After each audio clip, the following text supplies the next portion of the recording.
Hello, everyone, and welcome to Webinar Wednesday. Thank you so much for joining us this afternoon.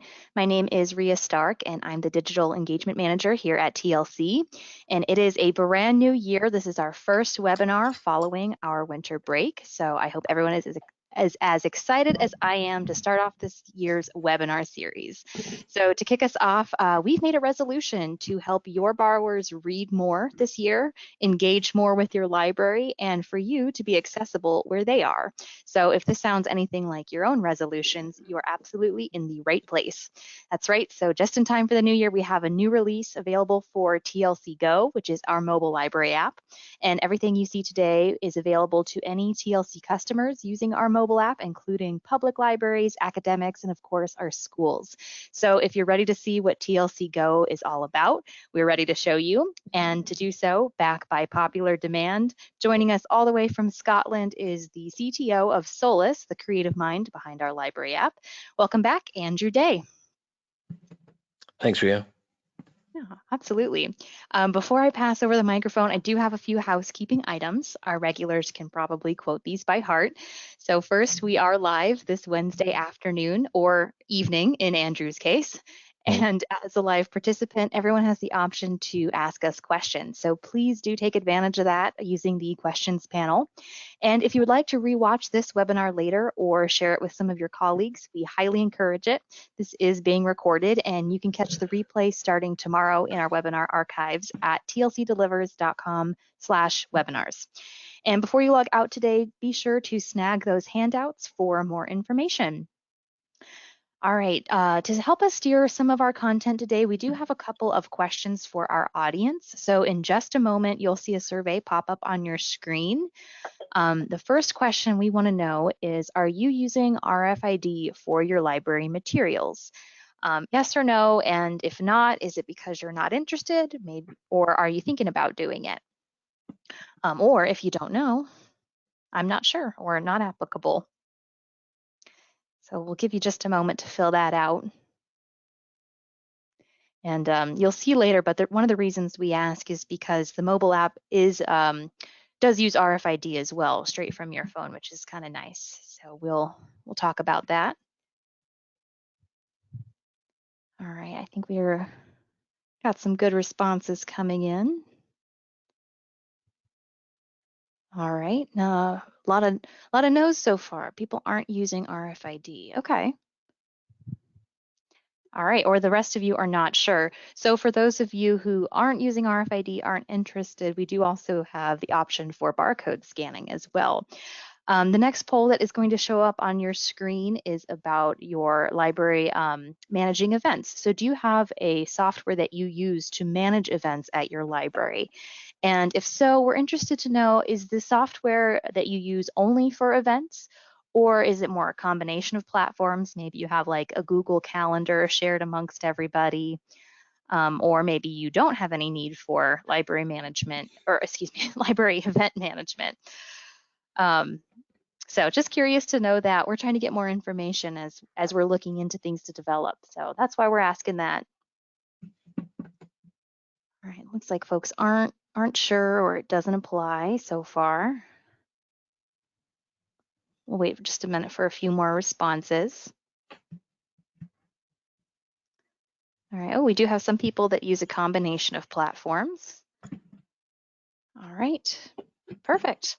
Well, thanks for letting us know that. That helps us with our research as we're developing more. Those are our polls. And Andrew, I will hand it over to you. Thank you so much for joining us again for Webinar Wednesday. I hear there are a lot of new features that you're going to be able to show us.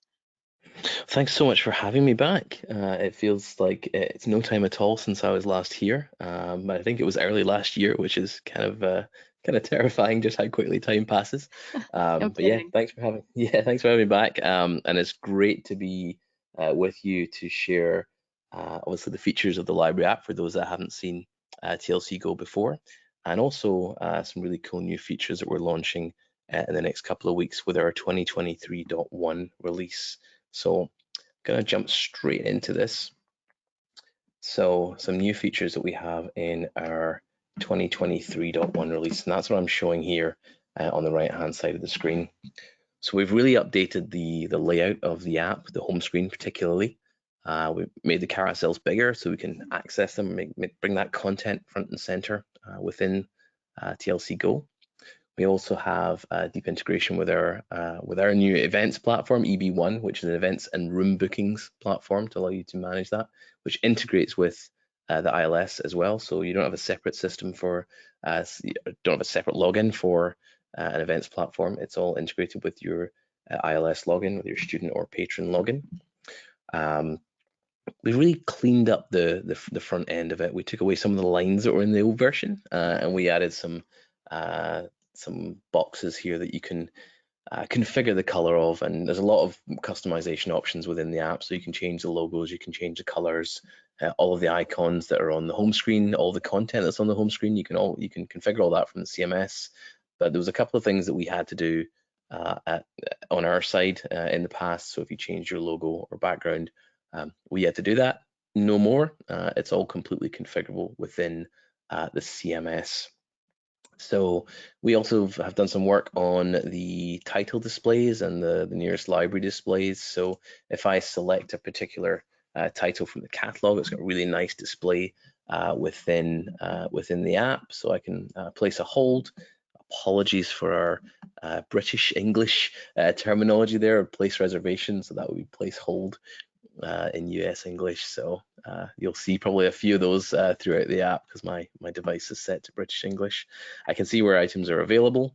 Fun new feature with which may be more relevant for library consortia or school districts is where there are multiple copies available. We can actually sort those copies by distance from your current location. So wherever you're standing right now, the app can pick up your GPS position and it can sort the copies by distance from your current location. So if you just want to go and get that item right now from the library, you can see which one is the closest one to you at any time. We can also filter by copies that are currently in stock or available within the library, as opposed to those that are checked out or on hold for another user. We've made the links that you have within the subjects and series more obvious, that those are buttons that you can access. And if you want to copy that ISBN and do something else with it, if you want to do a Google search for that, you can just hit that little button there and copy the ISBN to your clipboard. So if I tap that, you just see copy to clipboard. If I come back out of the title here and go into, there's a section here, nearest partner libraries, where I can see distance. Made a few accessibility improvements. So in the previous version of the app, we would use where it says closed now would have been in red. The actual text was in red. That's not ideal from an accessibility perspective. So we changed that to the standard black and just made the visual cue that it's closed, the red line underneath there. Obviously, if it's open, it's a green line. If it's about to close, it's an amber line on there. Cleaned up the layout of the library details as well. So if you do have multiple locations and you have opening hours within the system, you can see those. Again, we've improved the accessibility on the opening hours, just showing the little red that it's currently closed rather than making the whole section a red font. So pulling back out of there, let me just sign into the app. So we cleaned this up a little bit as well. I'm just going to sign in. I can still obviously scan my barcode, or I can type in my login. I'm in my account screen, but if I go back to the home screen now, we can see right at the top we have in the fixed area up here some real quick visual indicators that I need to do something at the library. So I've got 3 items there that are overdue. So I can see that right at the top that I need to go and get those items from the library. So I need to renew those items in the library in my account, or take them back to the library. And the 4 there that are ready for pickup. So I need to go and get those ones from the library. If I select that, it'll take me straight into my reservations, obviously holds in American English. Then what we're seeing here is items that are ready for pickup are right at the top. So we've sorted this by priority of what you need to do. So the ones that are ready for pickup at the top, followed by the ones that are shipped that are going to be coming soon, and then the ones that are pending or placed right at the bottom there. Same goes for checkouts I have. I can see those that are overdue are right at the top. Those that are due soon will be showed next, and then the last ones at the bottom there. So all in all, just kind of cleaning up the display, adding a few additional improvements in terms of your account management within the platform. This one's an interesting one, and I'm only going to do it very quickly because if I leave it on there, I'll never be able to do the rest of the demo. I'm not sure if you're aware, but TLC Go supports around 30 different languages. So this big list of languages here, and we're adding to this all the time, additional languages at no cost to the library. When we add a language, we add it for everyone, so everyone gets access to that. All libraries and all library apps get access to those languages. But one of the things we added in 2023 is support for right-to-left languages such as Arabic, Hebrew, Urdu. So if I select that, you'll see that the app, there's a couple of things that are still in English because we're still working on the translations for those, but everything is now over on the right-hand side. So you can see everything's kind of, well, for an English speaker that uses the Latin character set, it's all backwards now. But obviously for a right-to-left language, that's now the correct layout. And if I hit the menu, you can see it all comes from the left-hand side and the back button goes the other way. But what I'm going to do is I'm going to switch back because otherwise I will not be able to continue with this demo. So another new feature that's been requested for quite some time is the ability to create lists within the app, so wish lists or reading lists.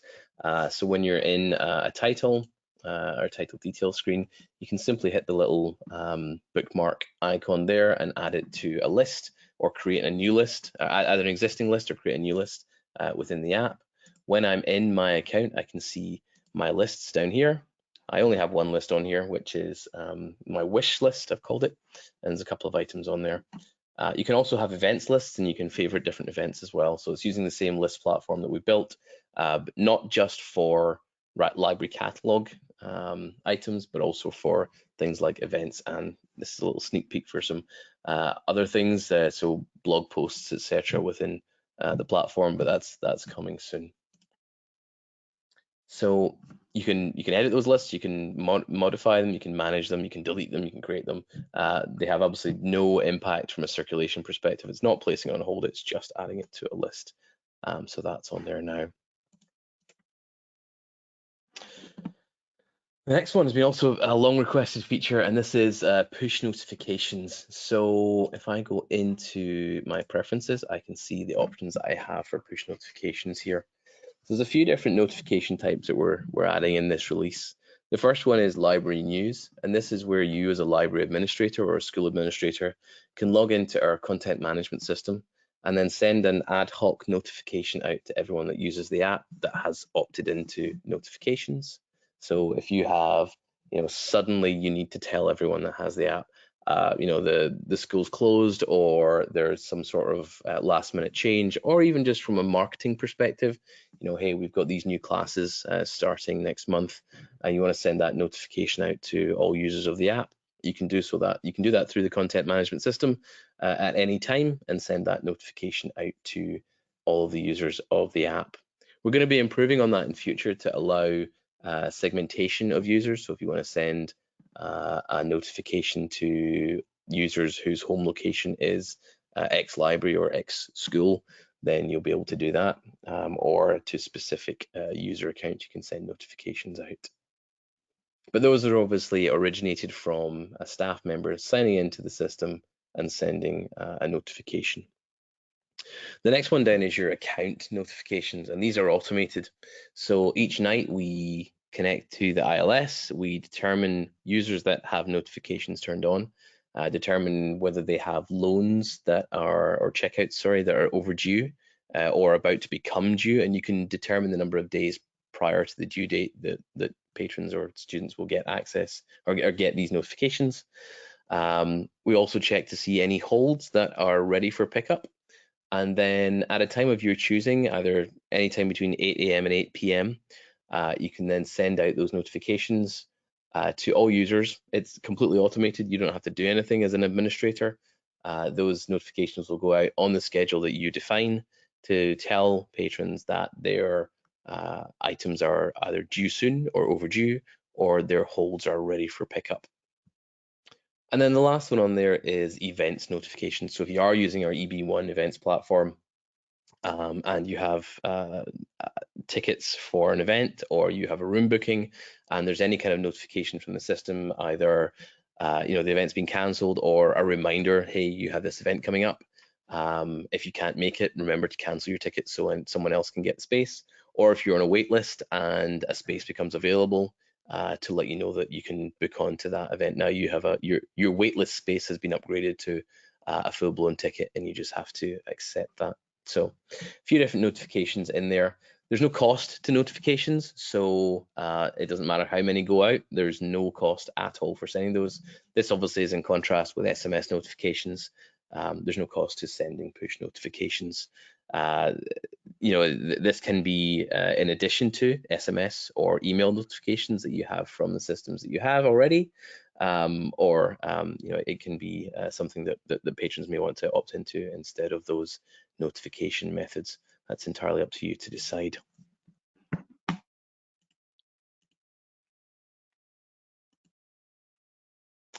So another feature that we have in the app which is really aimed at library consortia or school districts, is where we have support for templates.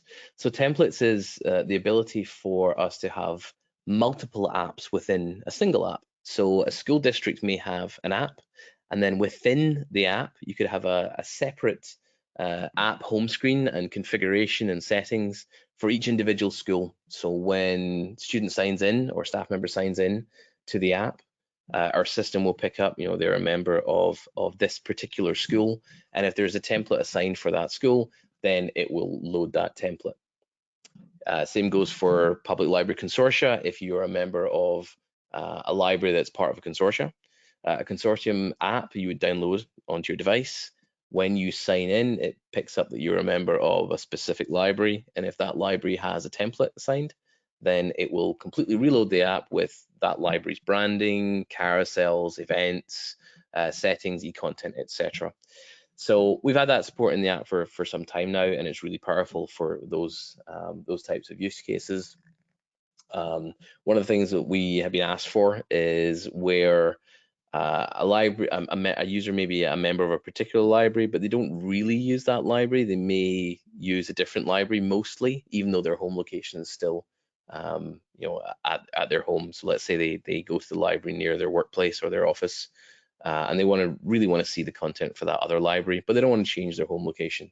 So in the 2023 app, you have the ability to choose your template. So when you're in an app that has multiple templates, and if the library has allowed it, then the user can change to loading a different template within the app. So giving the user some control over switching to different templates. So the next one is a really interesting feature for school libraries. We are aware, obviously, that Chromebooks are pretty prevalent within schools, and we have updated the app in the 2023 release to allow it to work across Chromebooks. There are a couple of hardware limitations, but it doesn't sound like it's going to be too much of an issue given the poll earlier. So Chromebooks don't have NFC chips in them, so it's not possible to do RFID self-check, and that's where we allow the user to place their phone on the RFID tag, pick up the item, check out the item against the ILS, and then walk out the door with that security tag deactivated. Chromebooks don't have that support, so we can't do that on these devices. They do have cameras, so we can support barcode self-check, but it's probably not the most ideal way of doing it because the camera is a front-facing camera.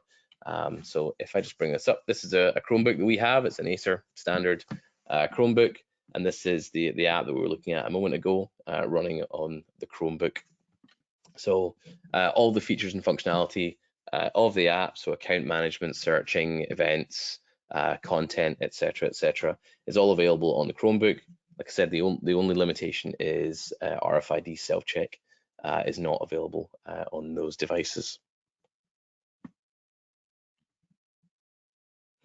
So Another feature that I alluded to there is the events integration within the app. So when you have the EB1 events platform, you can see events within the app. I can go into all events. I can see our featured events. I can see room bookings, any messages from the events platform, upcoming events.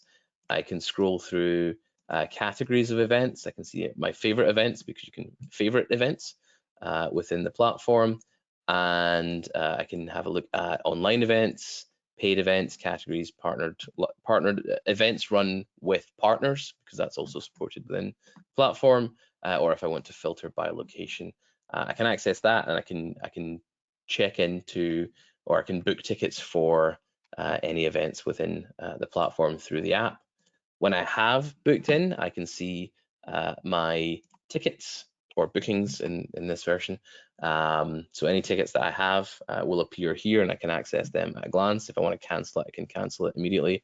I can also see my ticket history for my account as well. So here are the various different events that I previously booked onto, some of which I cancel, and I can see the details there as well. So it's a nice deep integration with the events and room bookings platform that we're rolling out with this version as well. Some improvements to e-content. This is probably more relevant to public libraries, at least initially. So we are integrating with 5 different e-content vendors. So it's Access 360, Overdrive, Cloud Library, BorrowBox, and Hoopla. I don't think BorrowBox operate in the US, they're Australian focused. But the other 4 e-content vendors using their APIs, so that when you do a search within the ILS, if we either pick up the MARC record with the 856 URL on there, we explode that URL, we grab the title ID, and we then use the e-content vendor's APIs to determine availability. So right within the app, you don't have to go out to a separate website or the e-content vendor's app at all. At that point, you can see if it's available. If it's available, you can check out. If it's not available, you can place a hold. And once you've checked it out, you can then go straight through to consuming that content. Depending on the e-content vendor, if they support a browser reader, so things like Overdrive Read, then we can open that directly within the app. If they don't support that type of model, or if the user chooses to so do, we can link out directly to the e-content vendor's app for the consumption of that content. So that be that the Libby app or the Cloud Library app or the Hoopla app, etc. With that integration as well, when you go to your account within the app, so when I look at my checkouts, look at my holds, as well as seeing anything from the ILS, you'll also see your checkouts and holds from the e-content vendors that have been configured in the platform. So you can obviously take the actions such as renew a checkout that's been previously checked out. You can return it if that e-content vendor supports early return of checkouts. If it's a hold that you have, you could cancel that hold and then remove it off of your account.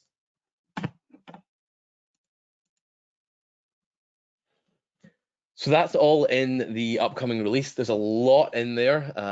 You know, we could create a press release for each and every single one of those features, because a lot of them are really quite big and have been long awaited. So it's great to have those in there, but they're all going to be in this upcoming release all together that we're launching in the next couple of weeks. Some other things that are coming in the next release, which will likely be towards the end of Q1 this year, so before the end of March, is complex opening hours. So right now we just have a single opening and closing per day within the CMS. We're adding ability to have multiple opening hours. So let's say you have a lunchtime closure, or if you have different types of openings. So if you have staffless libraries using something like Bibliotecas Open Plus or other products are available, then you can define that within the app, that, you know, to show we're open from 9 till 6 normally, and then from 6 till 10 staffless. Or if you have different types of other different types of opening, it will support that too. As well as that, we're adding in holiday closures or seasonal opening hours, so you can have overrides for if during the summer your opening hours is different, then you can apply those for a period of time as an override to the standard hours within the app. And then the major thing in the next release is the addition of payments support.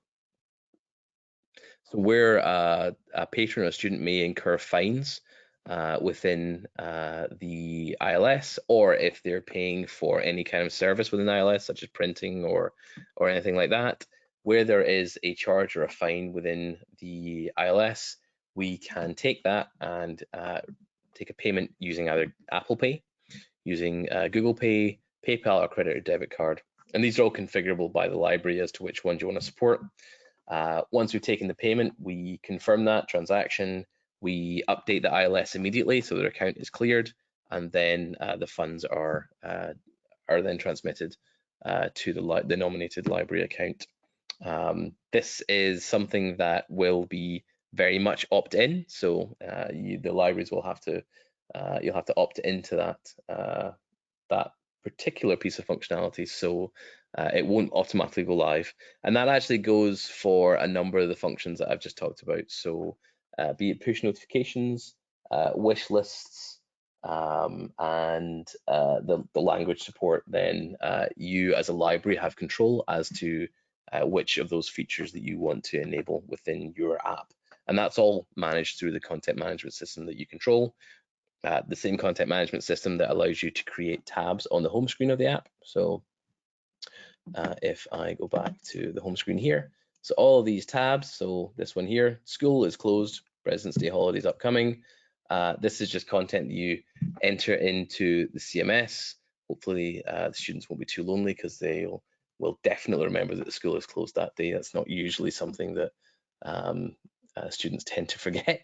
Maybe the parents, but not so much the students. So yeah, all of these elements, they are elements that you can control through the content management system. It can either just be text, as you saw there for that one. It could be a link out to another platform or to a web page.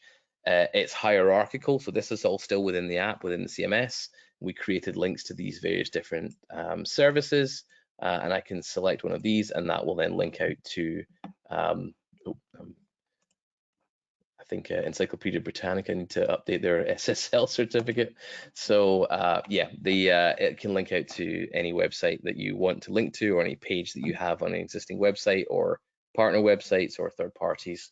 But that's all fully configurable and completely controlled through the content management system that you as a library or a school have access to within the platform. And I think that pretty much just wraps it up. And I know I'm just within my 30-minute time slot, so I'm gonna move us on to the last slide, and hopefully Ria's still with us and has been taking notes. Absolutely. Thanks, Andrew. Yes, perfect timing as well. We do have a couple of questions that have come in, and we have one last poll question for everyone still hanging on. So you'll see that in just a moment. This is the poll that we ask at the end of every webinar, which is, would you like more information? And the reason we ask this is maybe you didn't realize TLC had a mobile app and would like to learn more about it.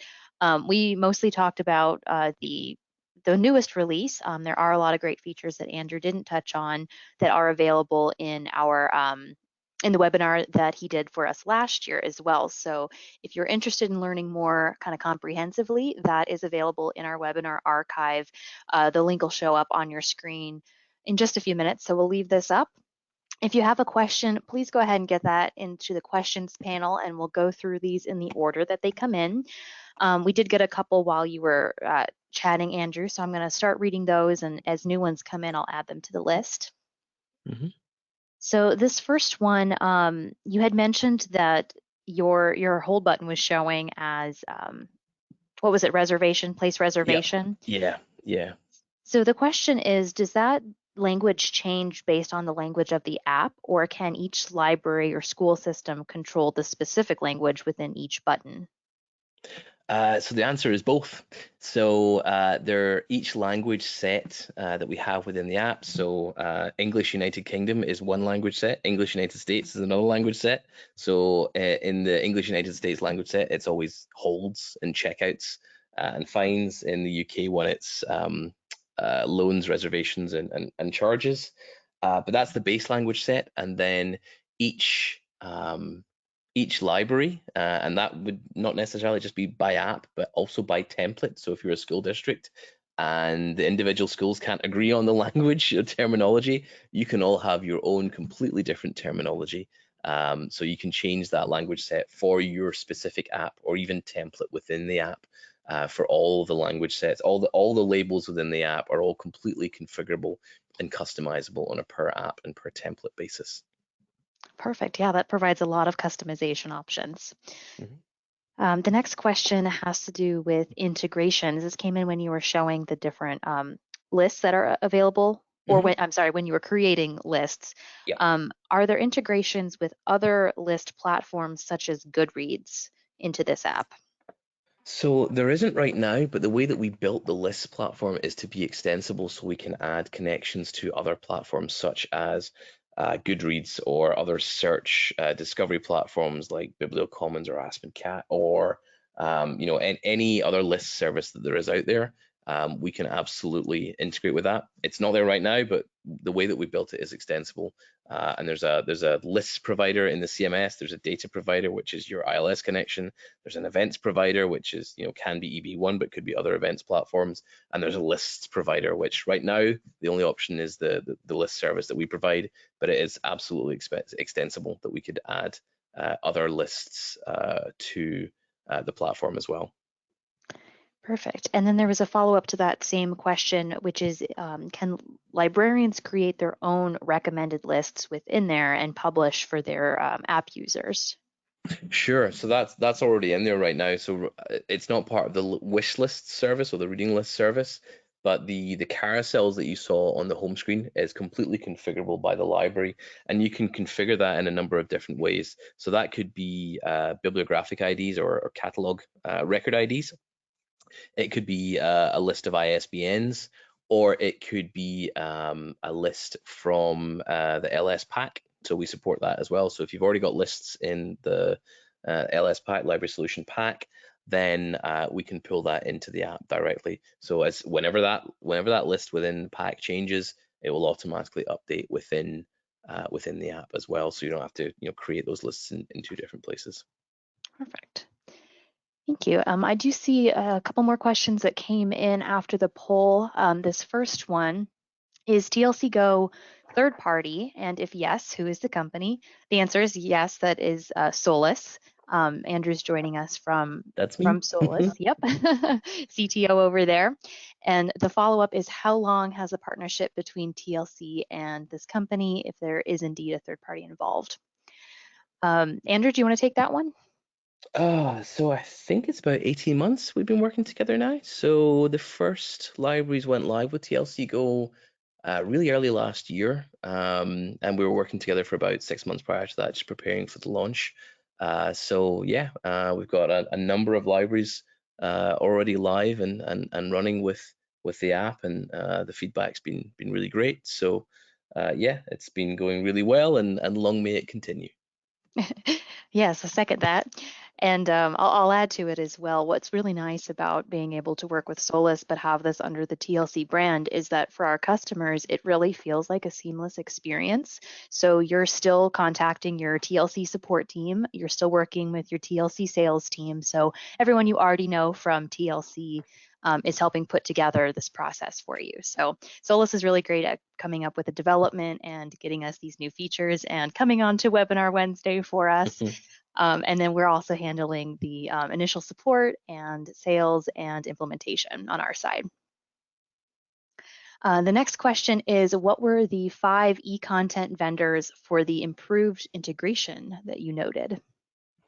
Yeah, so again, it is very public library focused right now, but we are looking to expand that. It's Baker and Taylor's Access 360 platform. It's Biblioteca's Cloud Library platform. It's Overdrive with Libby.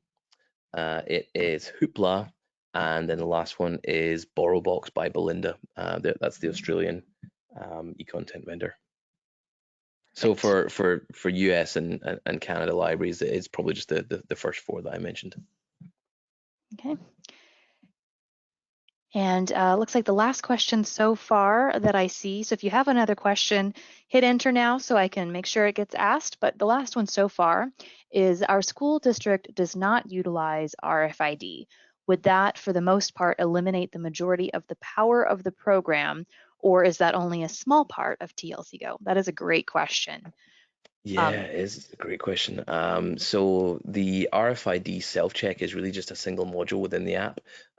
It is we only added it, I think, about maybe 18 months ago, 2 years ago. So yeah, it's not without RFID, it really doesn't hinder or impact on the operation of the app itself. It's really just for that self-check module. We have a ton of libraries that don't have RFID, some of whom use barcode self-check. So where we scan the item barcode on a book or a CD or a DVD.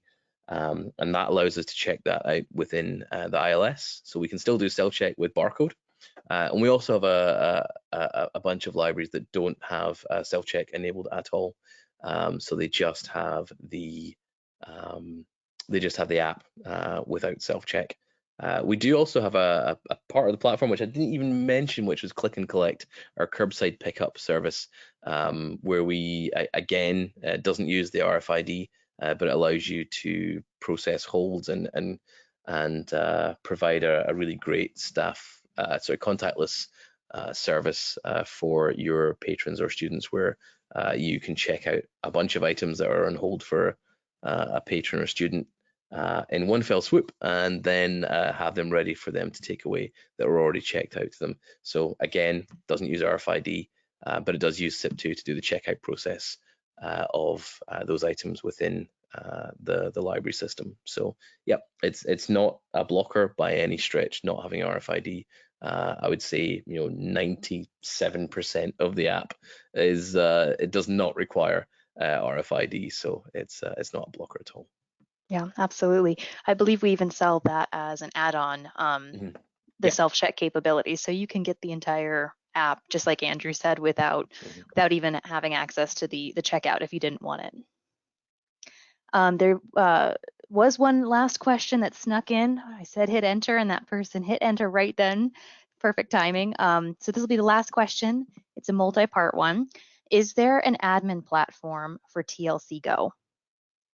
Would be interested to see Yes. that side of it. Yeah, so that's the content management system that I mentioned, where you can manage all the content, you can manage all the carousels, you can manage a whole bunch of settings for the app, you can manage your branding, your color schemes, a huge amount of options there in terms of managing the app, all through the content management system that's delivered through the browser. So you just need to have a browser, access to the internet to be able to manage your app. You could be doing it from your office, you could be doing it from home, you could be doing it from a yacht in the Caribbean. I keep suggesting that to my boss, but he just won't take me up on it. But yeah. So yeah, you can access that from anywhere. You just need the staff login and password, and then you can manage the app just through a browser. Perfect. And then the follow-up of that same question, and this is one I'll take. So it was, how would you compare the mobile version of TLC's current OPAC account experience versus adding the functionality of TLC Go? So I will go ahead and take that question, because currently with Library.Solution, our mobile version of that is really more of a saved app experience, where you're still using the browser. It's not necessarily an app, versus TLC Go, which is the true app experience. It has the push notifications. When you log in, it's all stored there, versus redirecting you over to that mobile site. And we can definitely follow up after the webinar as well and do more of a side-by-side comparison if that's a discussion that you would like to evaluate as well. We have some of our sales folks on the line, and we'll be able to follow up with that more thoroughly afterwards. But is there anything else in terms of it being an app, Andrew, that you might want to add on to it? Why someone might have the app experience? Yeah, it's a great question. We do get asked that quite a lot. So it really is horses for courses. I don't know if is that a phrase that you have in the US. I'm not sure. It might be a very British thing. Well, we're going to start So using it yeah, now. yeah. It's so the things that you can do in the app that you can't do in a browser experience. So things like, as you said, push notifications, the RFID checkout, scanning a barcode. You obviously can't do that within a browser because we access the camera. So things that we do with the hardware on the device. There's things that you used to only be able to do in the apps that you can now do through browsers, like GPS location. But yeah, there's still a ton of things that we do within the app that you can't do within a browser. It's vitally important to obviously have that great mobile experience within a browser and have that available for your users. But the app really allows you to tap into the features within the hardware that we can take advantage of. So yeah, there's definitely a rationale for having both. Yep. And that's one of the main reasons we did partner with Solus as well, as we could provide more of that seamless experience from TLC software. So absolutely. And we can continue that conversation after the webinar as well. It looks like you've got a lot of questions in here. So we'll be sure to follow up as well. Andrew, if you wouldn't mind going to the next slide. Mhm. This is just our follow-up notes. So we did mention a couple of times that there are other webinars that Andrew has done for us. If you want to catch the recording of those or catch this recording starting tomorrow, that is available on our website at tlcdelivers.com/webinars. And if you scroll down to the bottom into the archive, I think you're exactly right. It was about this time last year. So scroll down to January 2022 and you'll find 2 of our last TLC Go webinars available there. And of course, this one will be here or be there starting tomorrow. And then also when we have our next webinar posted, it'll be on that site as well. So be sure to watch out to register for the next one. And everyone, thank you so much for joining us live here today. I know it's getting late in the UK, so we'll let Andrew log off. But thank you so much. If you do have additional questions, we'll be following up afterwards, and be sure to reach out to us anytime. Our email is info@tlcdelivers.com. Thank you, Andrew, for joining us. It's been such a pleasure. Thanks so much for having me. Thanks, everybody. We'll see you next time.